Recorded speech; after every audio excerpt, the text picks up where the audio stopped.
തെന്നിന്ത്യൻ താരം രവി മോഹനും ഭാര്യ ആരതിയും തമ്മിലുള്ള വിവാഹമോചന കേസ് കൂടുതൽ നിയമ പോരാട്ടങ്ങളിലേക്ക് നീങ്ങുന്നു. മക്കളുടെ സ്കൂൾ ഫീസും മറ്റ് ജീവിത ചെലവുകളും നടൻ നൽകുന്നില്ലെന്നാരോപിച്ച് ആരതി ചെന്നൈ കുടുംബ കോടതിയിൽ ഹർജി നൽകി. നടൻ രവി മോഹൻ പ്രതിമാസം 40 ലക്ഷം രൂപ ഇടക്കാല ജീവനാംശം നൽകണമെന്നാവശ്യപ്പെട്ട് ഹർജി നൽകി ഭാര്യ ആരതി. മക്കളുടെ സ്കൂൾ ഫീസും മറ്റ് ജീവിത ചെലവുകൾക്കുമായി നടൻ പണം നൽകുന്നില്ലെന്ന് ആരോപിച്ച് ചെന്നൈ കുടുംബ കോടതിയിലാണ് ആരതി ഹർജി നൽകിയത്.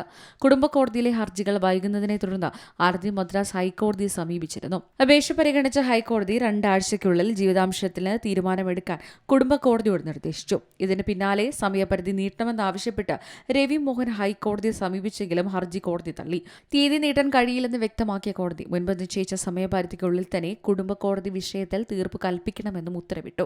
പ്രണയിച്ച് വിവാഹിതരായ രവി മോഹനും ഭാര്യ ആരതിയും കുറച്ചു കാലങ്ങളായി അകന്നു കഴിയുകയാണ്.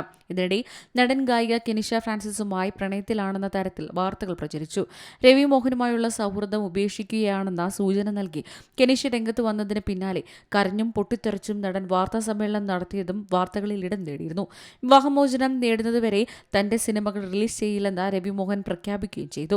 ആദ്യം തന്റെ വ്യക്തിജീവിതം ശരിയാക്കുമെന്നും തന്റെ പേര് തിരികെ നേടുമെന്നും അതിനുശേഷമേ അഭിനയത്തിലേക്ക് മടങ്ങിവരുള്ളൂവെന്നും പത്രസമ്മേളനത്തിൽ വികാരാധീനനായി നടൻ വ്യക്തമാക്കിയത്.